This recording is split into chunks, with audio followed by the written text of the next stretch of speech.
Right, so let's read these now. Graves' disease, most common cause of the hyperthyroidism. Okay, thyroid stimulating immunoglobulins (IgG) can cause transient neonatal hyperthyroidism type 2 hypersensitivity, which will stimulate the TSH receptors on thyroid, and that will lead to hyperthyroidism and diffuse goiter.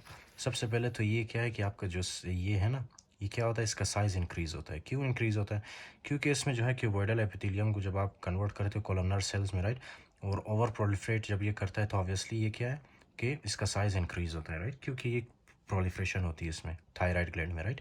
उसके अलावा क्या है, उसके अलावा जो है मैंने बताया था आपको क्या है, इसमें एंटीबॉडीज़ बनती है जिनका नाम है thyroid stimulating immunoglobulins, right, which are also called as the IgG antibodies. Fine.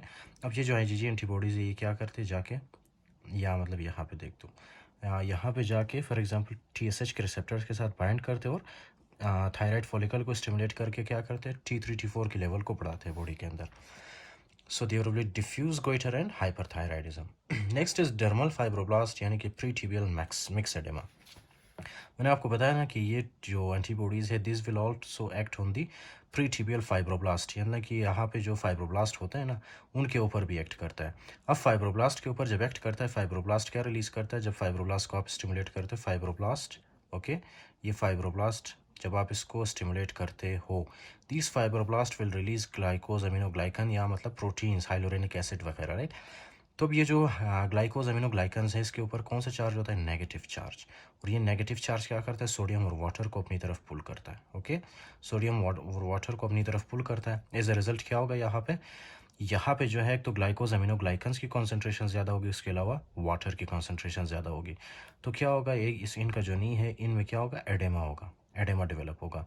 और उस एडेमा को हम क्या कहते हैं, प्री टिबियल एडेमा. क्यों? क्योंकि वो टिबिया के सामने है, राइट. प्री टिबियल एडेमा कहते हैं उसको.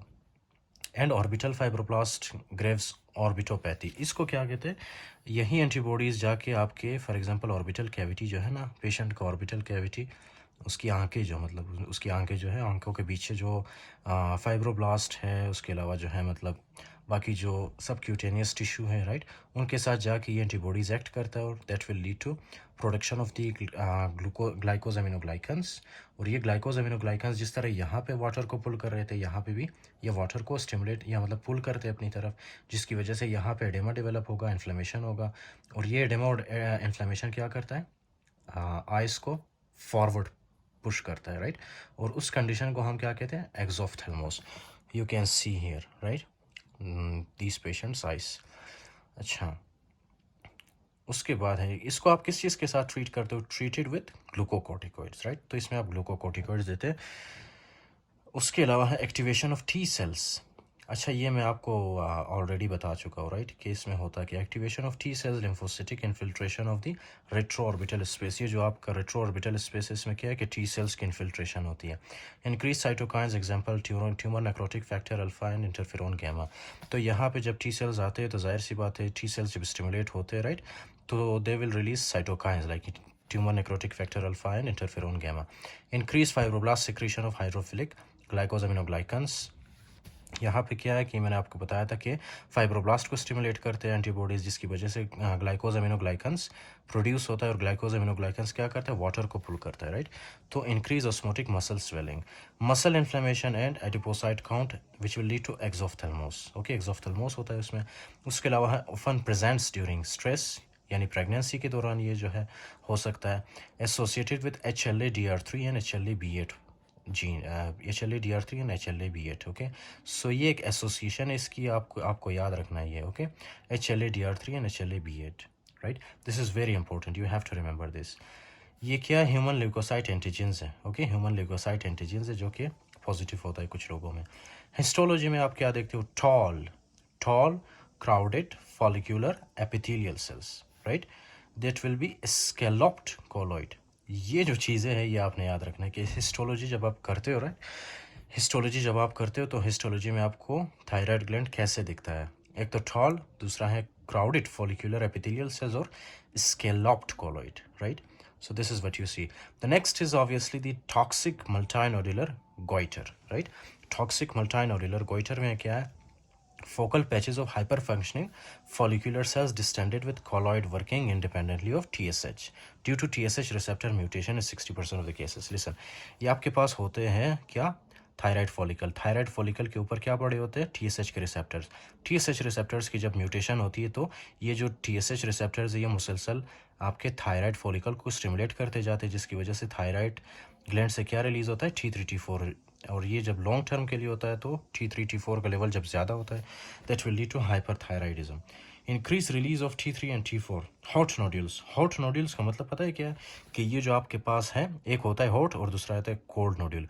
हॉट नोड्यूल का मतलब है कि ये जो यहाँ पे नोड्यूल्स बनते हैं ना, ओके, जब नोड्यूल्स बनते हैं तो ये नोड्यूल्स क्या रिलीज करते हैं, T3 T4। कोल्ड नोड्यूल का क्या मतलब, कोल्ड नोड्यूल का मतलब है कि यहाँ पे जो है मतलब मसला है, जिस तरह यहाँ पे राइट, यहाँ पे कोई ना कोई मसला है थायराइड ग्लैंड के साथ, लेकिन वो कोल्ड नोड्यूल्स है। कोल्ड नोड्यूल्स का मतलब है कि वो जो नोड्यूल्स हैं वो T3 T4 रिलीज़ नहीं करते। ओके, सो हॉट का मतलब है कि T3 T4 रिलीज़ करना और कोल्ड का मतलब है कि T3 T4 रिलीज़ नहीं करना, simple. Hyper functioning nodules visualised on radioactive iodine scan are rarely malignant. तो ये जो है मैलिग्नेंट बहुत ही कम मैलिग्नेंट होते हैं, रेयरली। Okay fine. और जब उसके अलावा जब आप देखते हो, आप इसको किस चीज़ के ज़रिए आप देख सकते हो रेडियो एक्टिव आयोडीन स्कैन के ज़रिए, इसके ज़रिए आप डायग्नोस कर सकते हो इसको, टॉक्सिक मल्टीनोडुलर गोइटर को, राइट। अच्छा, so if we have time we will do the next one also. Thyroid storm क्या है, थायराइड स्टॉर्म ये है ना कि for example uncommon but serious complication that occurs when hyperthyroidism is incompletely treated with or untreated and then significantly worsens in the setting of acute stress such as infection, trauma and surgery. Listen very carefully. इसमें क्या बताया, इसमें जो है ना hyperthyroidism क्यों होता है कि for example this is your thyroid gland, right, this is your thyroid gland. बहुत ही खूबसूरत डायग्राम बना है, this is your thyroid gland, right. अब ये जो थायराइड ग्लैंड है इसके ऊपर जो है, इसका मतलब क्या है, for example it is untreated, इसके अंदर जो है कोई बीमारी हुई है, राइट, या मतलब कोई डिजीज़ हुआ है इसके अंदर, okay, diseased thyroid, it is a disease thyroid. अब डिजीज थायराइड को जो है आपने सही से ट्रीट नहीं किया, ओके, आपने सही से ट्रीट नहीं किया या तो फिर आपने बिल्कुल ट्रीट ही नहीं किया उसको, फाइन। जब आप ट्रीट नहीं करते हो थायराइड को तो कभी कभी क्या होता है कि कुछ स्ट्रेसफुल कंडीशंस डेवलप होते हैं, राइट। स्ट्रेसफुल कंडीशंस जैसे कि क्या है, आपके पास है सर्जरी, राइट, सर्जरी है या तो फिर इन्फेक्शन है, फाइन। अब ये जो फॉर एग्जांपल सिचुएशंस है सर्जरी या इन्फेक्शन, आपको पता है ये आपके बॉडी के अंदर स्ट्रेस जनरेट करता है। स्ट्रेस का मतलब वो नहीं कि आपको डिप्रेशन हो जाता है या मतलब आपको आपके अंदर जो है मतलब टेंशन ज़्यादा होता है, राइट, इसका ये मतलब नहीं है। इसका मतलब है स्ट्रेस का मतलब कि सर्जरी जब आप करते हो या इन्फेक्शन करते हो तो आपके सेल्स के ऊपर, आपके ग्लैंड्स के ऊपर जो है स्ट्रेस जनरेट होता है। अब स्ट्रेस जनरेट होने की वजह से क्या है कि आपका जो अनट्रीटेड थायराइड है ना, अनट्रीटेड थायराइड या तो फिर मतलब डिजीज थायराइड, वो क्या है कि उसके ऊपर जो है प्रेशर ज़्यादा आता है या स्ट्रेस ज़्यादा होता है, फाइन। स्ट्रेस ज़्यादा होने की वजह से क्या है कि ये जो आपका थायराइड है this will release a lot of T3 T4, बहुत ज़्यादा T3 T4 रिलीज़ करता है ये, ओके। तो जब ये बहुत ज़्यादा T3 T4 रिलीज़ करेगा तो that condition is also called as the hyperthyroidism, okay, hyperthyroidism, right. This will lead to hyperthyroidism. और ये क्यों होता है, कभी कभी ये हाइपरथायराइडिज्म किस वजह से होता है, जब इनकम्प्लीटली ट्रीटेड थायराइड हो या तो फिर अनट्रीटेड थायराइड हो, ओके, उसकी वजह से क्या होगा, थायराइड स्टॉर्म या hyperthyroidism. And then significantly worsens in the setting of acute stress such as infection, trauma और सर्जरी। तो क्या है कि पहले से ही वो मतलब डिजीज़ है उसमें, ओके, आपके थायराइड ग्लैंड में, और जब फॉर एग्जांपल एक स्ट्रेसफुल सिचुएशन जनरेट होता है जैसे कि इन्फेक्शन, ट्रॉमा या सर्जरी, उसमें जो है थायराइड ग्लैंड मज़ीद क्या होता है, ख़राब हो जाता है, right, and that will lead to the release of the T3 and T4, okay. Now these will present with agitation, delirium, fever, diarrhea, coma and tachyarrhythmia, right? Cause of death. अच्छा, इसमें जो cause of death है वो क्या है, tachyarrhythmia। May see increase LFTs। LFTs obviously this is the liver function test, जब आप करते हो तो LFTs आपको increase मिलती है, जैसे कि ST, ALT, right? जब आप liver function करते हो तो आपको क्या मिलता है, ST and ALT मिलता है, right? So these two enzymes will be elevated, right? Treat with 4Ps। 4Ps का मतलब क्या है कि सबसे पहले आप बीटा ब्लॉकर देते हो। बीटा ब्लॉकर आपके पास कौन सा है, प्रोप्रेनोलोल, राइट। अब प्रोप्रेनोलोल सिलेक्टिव बीटा ब्लॉकर है या नॉन सेलेक्टिव बीटा ब्लॉकर है, you have to comment down, okay, right. The next is propyl thiouracil। Propyl thiouracil drugs I will discuss in the pharmacology, right. Propylthiouracil क्या है, कैसे function करता है, कैसे thyroid पेरोक्सिडेज या मतलब डी आयोडिनेज को ये अफेक्ट करता है, will discuss this. Next is glucocorticoids, जैसे कि प्रेडनिजोलोन देते हो आप, या तो फिर potassium iodide, okay, potassium iodide, Lugol iodine, या तो फिर आयोडाइड लोड। आयोडाइड लोड क्या करता है, रिड्यूस करता है T4 सिंथेसिस को, specially in case of the Wolff Chaikoff effect. Let me tell you what is Wolff Chaikoff effect. Wolff Chaikoff effect, right. For example क्या है कि कभी कभी जो है ना, जब सर्जन्स ने सर्जरी करना होता है तो उनको क्या है कि उनको जो है चाहिए कि फर्स्ट ऑफ ऑल वो क्या करे, ये जो थायराइड ग्लैंड है ना, इसके साइज़ को रिड्यूस करें। जब थायराइड ग्लैंड का साइज़ रिड्यूस होता है ना, तो फॉर एग्जांपल इनकी सर्जरी जो है, या मतलब इसकी सर्जरी बहुत ज़्यादा आसान होती है, ओके। तो हमने सबसे पहले क्या करना है, थायराइड ग्लैंड का जो साइज़ है उसको हमने कम करना है, रिड्यूस करना है।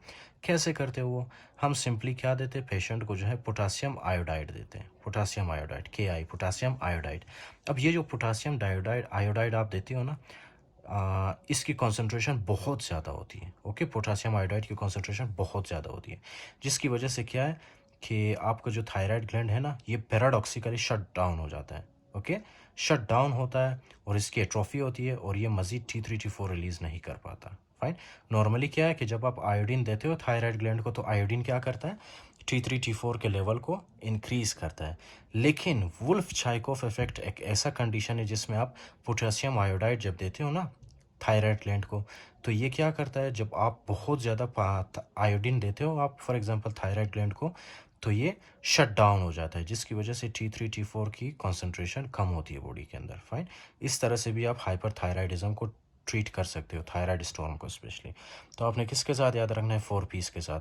First P is propranolol, second P is propyl thiouracil, third P is prednisolone, and fourth P is potassium iodide, which is also called as the Wolff-Chaikoff effect. Okay, Wolff-Chaikoff effect का मतलब जब आप potassium iodide देते हो बहुत ही ज़्यादा। So if you have taken the lectures of the physiology about the thyroid gland, then obviously you will understand कि ये जो हमारे पास है, for example propranolol, beta blocker, propylthiouracil थायोरेसिल, कैसे एक्ट करता है थायराइड ग्लैंड के ऊपर। I discussed them in very detail, okay. Propylthiouracil थायोरेसिल जो है आपके पास थायराइड पेरोक्सिडेज एंजाइम या तो फिर डी आयोडिनेज को जाके इनहिबिट करता है, राइट। इसी तरह से प्रोप्रेनोलोल है, प्रेडनिजोलोन, पोटासियम, ये कैसे अफेक्ट करते हैं थायराइड ग्लैंड को। I discuss them in very detail, okay, in the lectures of the thyroid gland physiology.